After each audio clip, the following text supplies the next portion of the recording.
Ji welcome to Ranjana study class. तो आज मैं आपको ट्रांसलेशन सिखाने वाली हूँ। किसी भी हिंदी सेंटेंस को इंग्लिश में कैसे ट्रांसलेट, लगभग बहुत सारे बच्चों की प्रॉब्लम है। आज मैं इस वीडियो में ऐसा कुछ सिंपल टेक्स्ट बताने वाली हूँ जो कि आप इसके माध्यम से हिंदी के जो वर्ड को जो आप ट्रांसलेट कर सकते हैं। आपको करना क्या है, सिर्फ आपको समझना है, ठीक है, प्रैक्टिस करनी है।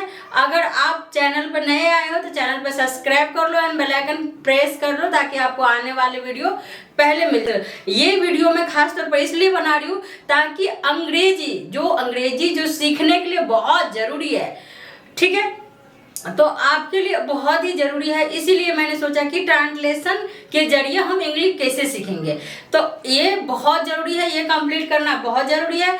तो ये मैं आपको अभी बताने वाली हूँ कि स्टेप बाय स्टेप किस तरीके से जो है कि हम इंग्लिश सीख सकते हैं।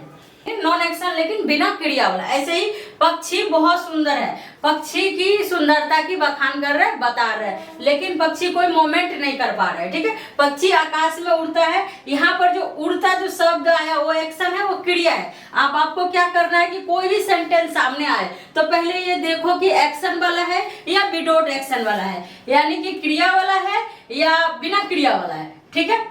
तो जो नॉन एक्शन है उसमें कुछ अलग रूल्स अप्लाई होंगे और जो एक्शन वाला है जिसमें अलग रूल्स अप्लाई, जो मैं आपको बताने वाली है। अब इसका चक्कर क्या है कि अगर आप एक्शन और नॉन एक्शन नहीं समझा तो आप मिस्टेक कर दोगे। पहले आपको क्या करना है कि एक्शन है या फिर ये नॉन एक्शन है, तो पहले आपको फर्स्ट स्टेप हुआ। अब मैं सेकेंड स्टेप की एक्शन और नॉन एक्शन क्या होता है, ठीक है। तो आपने देखा कि बिना क्रिया वाला, ठीक है, एक्शन नॉन एक्शन, बिना क्रिया वाला और एक्शन क्रिया वाला। तो राम एक अच्छा लड़का है, यहाँ पर कोई एक्शन नहीं हो रहा है, राइट, और राम खेल रहा है, यहाँ पर एक्शन हो रहा है, ठीक है। क्या हो रहा है, खेलना जो है, और दोनों में जो है, ठीक है। तो यहाँ पर खेल रहा है, एक्शन हो रहा है। पक्षी बहुत सुंदर है, तो बच्चों यहाँ पर पक्षी की सुंदरता की बखान की जा रही है और पक्षी आकाश में उड़ता है, यहाँ पर जो है एक्शन हो रहा है। क्या एक्शन हो रहा है, उड़ना जो है एक्शन हो रहा है, ठीक है। तो आपको ये कोई भी वर्ड में, कोई भी जो आपको वाक्य में आपको ये जानना है कि एक्शन का हो रहा है या नहीं हो रहा है, एक्शन वर्ड है या नॉन एक्शन वर्ड है। मेरे कहने का मतलब आपको सेंटेंस में ये जानना है कि आपको एक्शन और नॉन एक्शन जानना है, ठीक है, कि किसी हिंदी सेंटेंस को कैसे ट्रांसलेट करें, ठीक है। अगर बच्चों में ऐसी ट्रिक लेके आई हूँ, अगर आप बहुत कम भी अंग्रेजी जानते हैं तो इस ट्रांसलेशन के माध्यम से आप ट्रांसलेट कर सकते हैं, ठीक है। नॉन एक्शन सेंटेंस यानी बिना क्रिया वाले सेंटेंस को कैसे ट्रांसलेट करें। एक्शन नॉन एक्शन क्या होता है मैंने आपको पहले बता दिया। पहले हम क्या सीखेंगे, नॉन एक्शन, ठीक है। जैसे 3 सेक्शन है, राम एक अच्छा लड़का है, मैं 30 वर्ष का हूँ, वे बहुत दुखी है, ठीक है। वो तीनों ही सेंटेंस में कोई मूवमेंट नहीं है, कोई एक्शन नहीं है, कोई काम नहीं हो रहा है, ये आता है नॉन एक्शन सेंटेंस है, बिना क्रिया वाला वाक्य। बच्चों इनमें क्या करना है, शुरू देखना है, मध्य देखना है और शेष, ठीक है, अगर या अंत कह दो। ये बच्चों यह कि मैंने 3 बताए, जैसे कि शुरू, ठीक है, मध्य या शेष, ठीक है। आपका शुरू वाला सही होना चाहिए और मध्य वाला सही होना चाहिए। अगर ये दोनों आपका करेक्ट है तो आपका सेंटेंस 80-90% तक करेक्ट है। शेष है ये जल्दी आपको समझ में आ जाएगा, शेष क्या होता है। तो चलो आपको अच्छे से समझ में आ जाएगा सेंटेंस पर क्या। राम एक अच्छा लड़का है, इस सेंटेंस का शुरू क्या है, सब्जेक्ट। इस हमेशा शुरू में सब्जेक्ट आता है। सब्जेक्ट वो होता है जिसके बारे में बात चल रहा है, जिसके बारे में हम बात कर रहे हैं, जिसका अच्छा बुरा बुरा बता रहे हैं, जिसका उम्र बता रहे हैं, जिसकी मानसिक स्थिति बता रहे हैं, जिसके बारे में बता रहे हैं, वो सब्जेक्ट होता है। वो हिंदी में भी शुरू होता है और इंग्लिश में। और सबसे पहले यहाँ आएगा, क्या आएगा, राम, ठीक है। सबसे पहले क्या है, तो हिंदी इंग्लिश क्या करते हैं, गलत लिखते हैं। जैसे कि राम आया तो राम लिख दिया, एक के ए लिखेंगे, अच्छा को गुड लिखेंगे, ठीक है, और लड़का का बॉय, ठीक है। तो ये गलत हो गया। हिंदी और इंग्लिश में डिफरेंट है, शुरू तो दोनों एक जैसे हो जाएंगे सब्जेक्ट से, लेकिन आपको इंग्लिश में सब्जेक्ट लिखने के बाद बिल्कुल लास्ट में जाना है, क्योंकि लास्ट से इंग्लिश सेंटेंस के क्लोज होते हैं। तो लास्ट में ले आने पर हमारा जो मध्य वाला भाग है उसमें इज एम आर है, ठीक है ना। जब भी है आएगा हमारे दिमाग में कौन क्लिक करेगा, is am are. Is am are, ठीक है, ये आपको 3 है, ठीक है। इसका आपका याद रखना होगा कि इसका इज कहाँ आता है, इज का कहाँ होता है, एम का कहाँ होता है, और इज का होता है हाय, ठीक है। यानी कि कोई एक सिंगुलर सब्जेक्ट है, किसी एक के बारे में बात की जा रही है, एक पर्सन करता होता है, तो हम यहाँ पर इज लगाएंगे, ठीक है। और एम हमारा आई के साथ है, तो मैं हूं, ठीक है, तो मैं की ही हूं का इंग्लिश होता है एम, ठीक है, ठीक है। और जैसे कि है तो ज्यादा है, जैसे कि we they peoples boy girl, यानी कि ज्यादा हो, यानी कि तो यहाँ पर इज एम आर कब लगाएंगे, जब नॉन एक्शन सेंटेंस होगा। ये मध्य वाला भाग है, यानी कि सब्जेक्ट के जस्ट भाग। दीपक राम एक ही है, तो यहाँ पर क्या लगाएंगे, इज, ठीक है। और ऐसा करके हमने सेंटेंस को 80% तक सही कर दिया, क्योंकि इंग्लिश के रूल्स के अनुसार हमने सबसे पहले सब्जेक्ट लेना है, उसके बाद हमको लास्ट में जाना है, लास्ट में जो भी वर्ड है इसका ट्रांसलेशन हमको यहाँ करना है। ऐसा करने से आपको आधे जंग जीत ली। बच्चों बचा क्या, आप एक अच्छा लड़का, ठीक है, 3 वर्ड है, ठीक है, एक अच्छा लड़का। तो इसी क्रम में आपको ट्रांसलेट करना है, जिस क्रम में लिखा है। तो एक की क्या होती है, ए, ठीक है, अच्छा की गुड, और लड़का की बॉय, ठीक है। राम इज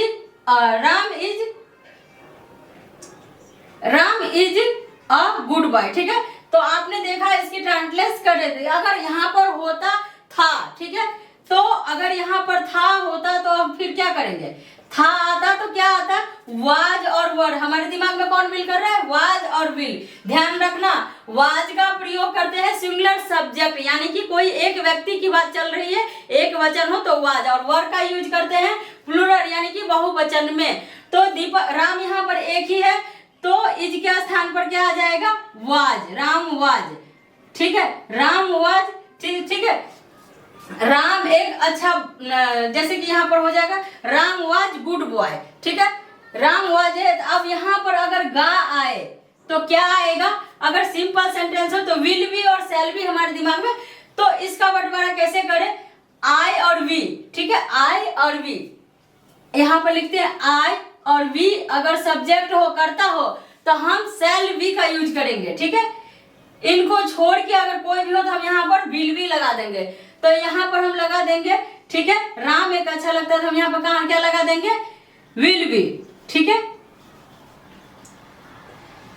अब यहाँ पर जैसे कि आपने ए और 2 बातें में बांटेंगे, तो यहाँ पर आपको जैसे ए और बी में तो सब्जेक्ट को पहले लिखेंगे, लास्ट में जाएंगे है, हु, एज, ई, मार, ठीक है, था, थे, वाज, वेयर, गा, गी, गा, या विल बी, शैल बी। तो सबसे फर्स्ट में क्या आया, तो मैं आपको अभी समझा दूं बच्चों, जैसे कि आपने देखा है वाला में, तो हम जो पहले सेंटेंस को कैसे बनाएंगे, पहले हम सब्जेक्ट को लेंगे, राइट। इसीलिए मैंने आपको इतना विस्तार रूप से बता रही। पहले हम सब्जेक्ट को लेंगे जो शुरू का होता है, फिर हम बीच वाला जो मध्य जो आता है, ठीक है, फिर शेष। तो हमारा क्या होता है, इसको इंग्लिश ट्रांसलेट करने में क्या होता है, पहले हम सब्जेक्ट लेते हैं, चाहे हिंदी हो या इंग्लिश हो, पहले सब्जेक्ट से स्टार्ट होता है, फिर हम लास्ट का वर्ड लेंगे। लास्ट में क्या है, ये नॉन एक्शन वर्ड है, तो हम लास्ट में क्या, लास्ट में अगर रहेगा है तो हमारे दिमाग में इज एम आर आएगा। अब हम कैसे इसको डिसाइड करेंगे कि हमको क्या लेना है, ठीक है। तो इसी तरीके से तो गागी होगा तो विल बी और शैल बी। सबसे फर्स्ट में क्या लगा, सब्जेक्ट, ठीक है, लास्ट में क्या है, था, गा, ये शेष बचा था वो लिख लिया। नेक्स्ट सेंटेंस क्या है, मैं 30 वर्ष का हूँ, ठीक है। तो ये सिंपल सेंटेंस होते हैं, नॉन एक्शन सेंटेंस होते हैं। इसमें 3-4 स्थितियां बताई जाती है, 3-4 तरह की बातें की जाती है। अब बताया जाता है किसी की प्रेजेंट स्टेटस बताई जाती है, वो कहाँ है।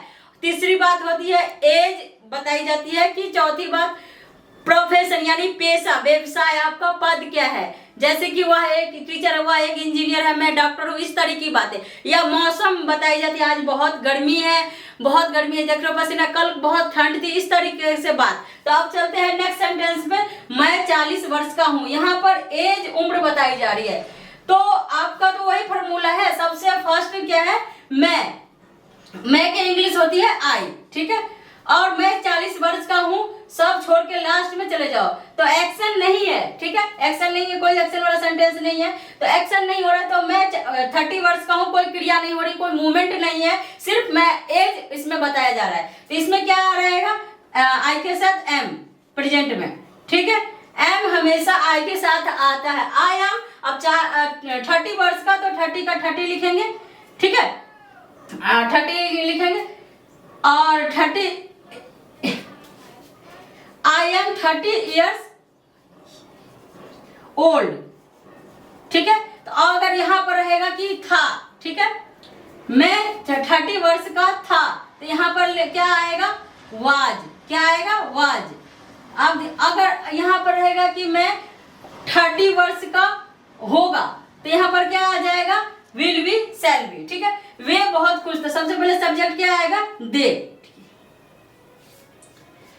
ठीक है। तो यहाँ पर जो लास्ट में, ठीक है,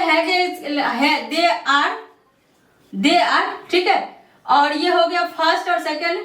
और बहुत दुखी, ठीक है, बहुत को लिख दो वेरी, और दुखी को लिख दो सैड, वे बहुत दुखी है। इस तरह के सेंटेंस आपको दिखे तो ये आपको बताने से पहले एक सेंटेंस और देखो इसका, ठीक है। जैसे कि मैंने बताया ना कि आज बहुत गर्मी है, तो यहाँ पर क्या करोगे, आज लिख दोगे तो आप लिख दोगे टुडे, ठीक है, टुडे लिख दोगे तो ये सेंटेंस गलत हो गया। ध्यान रखना, जितना भी मौसम के सेंटेंस आएगा, आज मौसम बहुत सुहावना है, बहुत गर्मी है, कल बहुत ठंड थी, कल कोहरा पड़ेगा, इस तरह के अगर सेंटेंस आएगा तो हमेशा इट्स से शुरू होता है, ठीक है, हमेशा इट्स से शुरू होता है। तो यहाँ पर हम इट्स से सेंटेंस कैसे शुरू होंगे, तो इट्स, ठीक है। तो इट्स के साथ क्या आएगा, इज, ठीक है, बहुत गर्मी, तो वेरी हॉट, ठीक है। जो आज जो है ना वो लास्ट में आएगा, टू डू, ठीक है। तो आपने देखा कि आज बहुत ठंड है, तो it is very cold today, तो कल बहुत गर्मी थी, अब थी आ जाएगा तो it was very hot yesterday. तो इस तरीके से क्या आएगा, इनमें फॉर्मूला क्या है, सबसे शुरू में आपको सब्जेक्ट लेना आता है, इसके बाद में आपको लास्ट में जाइए, हिंदी के लास्ट में जो होगा वो यहाँ के मध्य में आएगा, यानी सब्जेक्ट के बाद, ठीक है। और मेन बात क्या है, शुरुआत हो गई, लास्ट में जाओ, उसको पकड़ के लाओ और फर्स्ट वाले के पास रख दो, और आधा और 80% सेंटेंस, उसके बाद में जो वर्ड है उसी क्रम में उसका इंग्लिश बता। चक्कर है बी वाले में आते हैं, ठीक है। अब इनका क्या चक्कर है, जैसे कि रमेश के पास एक कार ही, ठीक है, रमेश एक कार रखता है, तो आप पहले सब्जेक्ट पहले लोगे, सब्जेक्ट क्या आ जाएगा, रमेश, ठीक है। इसके बाद आप आ जाओगे लास्ट में, तो लास्ट वाला में यहाँ मध्य में आता है, ठीक है, हमेशा आपको दिमाग में फिट कर लो, कभी गलत नहीं होगा। अब है के लिए क्या है, ठीक है, तो यहाँ पर रुक जाना, आपको एक चीज ध्यान रखना है कि नॉन एक्शन सेंटेंस है वो भी दो प्रकार के हैं, एक में तो समान स्थिति बताई, दूसरा में पेशा बताया, मौसम बताई, दूसरे में किसी के पास कोई चीज होना, यानी पोजीशन वाले स्थिति हो जाते, मैं एक कार रखता हूँ, या मेरे 4 भाई है, या किसान के 4 पुत्र थे, रमेश के पास एक कार है, तो किसी के पास कोई हो उसके दिखाने के लिए इज एम आर का यूज नहीं करते हैं प्रेजेंट में। पास्ट में वाज वेयर के यूज नहीं करते, हम प्रेजेंट में हैज हैव का यूज करते हैं, और पास्ट में हैड का यूज करते। तो रिपीट करो, जब हमारे पास कोई चीज हो, किसी के पास कोई चीज, उसको दिखाने के लिए हम प्रेजेंट में हैड हैव हैड का यूज करते हैं, ठीक है। तो रमेश के पास एक कार है, या फिर रमेश एक कार रखता है, तो इस तरीके से आ सकता है, रखता है या के पास है, ऐसा वर्ड आए तो प्रीपोजिशन द हैड हैव, ठीक है। हेड आपका दिमाग में क्लिक करें तो कहाँ आएंगे, सब्जेक्ट के बाद, जो इज एम वाज वेयर कर रहा है वो। तो अब हैज और हैव में से क्या लगाएगा, सिंगुलर और प्लूरल का चक्कर आ गया, तो ध्यान रखिए, जब भी सिंगुलर सब्जेक्ट होंगे, एक वचन, कोई एक ही व्यक्ति के बारे में बताया जा रहा हो तो हैज, ठीक है। तो एक से ज्यादा से बारे में बताया जा रहा है तो आई हो, वी हो, दी हो, तो ये हैव का यूज करते हैं, ठीक है। रमेश हैज अ कार, ठीक है, रमेश हमारा सब्जेक्ट हुआ, फिर हम लास्ट में आ गए, लास्ट में वाले को हम यहाँ पर आ गए, इज एम आर नहीं, हैज हैव का चीज की बात हो रही है, किसी की चीज की बात दिखाने की बात हो रही है, तो एक कार, तो अ कार, ठीक है। तो हमने शेष हो गया, किसान के 4 पुत्र थे, तो ना तो के पास है ना रखता है, फिर भी वर्ब तो क्या हो गया, द फार्मर, ठीक है, या थे, तो हैड हैव या प्रेजेंट में है तो पास्ट में तो हैड, फार्मर हैड, ठीक है। एक वचन या बहुवचन हेड आएगा, ठीक है। फार्मर हैड 4 पुत्र की क्या हो जाएगी 4, ठीक है, सन्स, ठीक है। तो सन्स आ जाएगा, किसान के 4 पुत्र थे। सेंटेंस और देखो उसमें आप कंफ्यूज हो सकते हैं, ठीक है। माना कि आपको ये हो तो इस तरीके से जो सेंटेंस रहेगा, मेरे पास, ठीक है, मेरे पास एक घड़ी है। मेरे को क्या लिखोगे आप, मैं लिखोगे, गलत। क्या लिखना है, माई सब्जेक्ट नहीं होता है और सब्जेक्टिव फॉर्म रखनी पड़ेगी, यानी कि मैं घड़ी रखता हूँ। सेंटेंस को मैं घड़ी रखता हूँ या मेरे पास एक घड़ी है, एक ही बात है। तो माई की क्या होती है, मेरे पास, यानी कि मेरी बात कर रहे हो तो आई, तो आई के साथ क्या आएगा, आई के साथ आएगा हैव, ठीक है, हैव आएगा। आई के प्लुरल माना गया है, आई हैव एक घड़ी, अ वॉच। ये आपको क्लियर हो जाना चाहिए कि ये हम आज चल रही है। उसके आप शुरू में लिखोगे सब्जेक्ट के बगैर, उसके बाद अगर हिंदी में जाओगे लास्ट में सेंटेंस में है आया, मौसम बताई जा रही है, उम्र बता रही है, कोई दुखी है कोई सुखी है तो ई जय मार लगाओगे, ठीक है। तो इस तरीके जैसे कि आपने देख लिया इसमें कि सबसे पहले हम सब्जेक्ट में सब्जेक्ट लेंगे, ठीक है। इसके बाद क्या होता है, लास्ट वाला जो शेष वर्ड है था, जाएगा, जाएगी, तो इस तरीके से हम लेंगे। तो हम आपको एक स्ट्रक्चर दे रहे हैं, आप इसको स्क्रीनशॉट ले लीजिए या फिर लिख सकते हैं। आप इस तरीके से कभी भी आप ट्रांसलेट गलती कभी नहीं कर सकते हैं और आसानी से आप इंग्लिश समझ सकते हैं, बोल सकते हैं। आप किसी भी चीज का कभी भी आप ट्रांसलेट कर सकते हैं। सिर्फ कोई खुश है कोई दुखी है तो फिर आप इजा मार लगाओगे, ठीक है। पास्ट में वाज वेयर से होगी, फ्यूचर में विल बी शैल बी से होगी।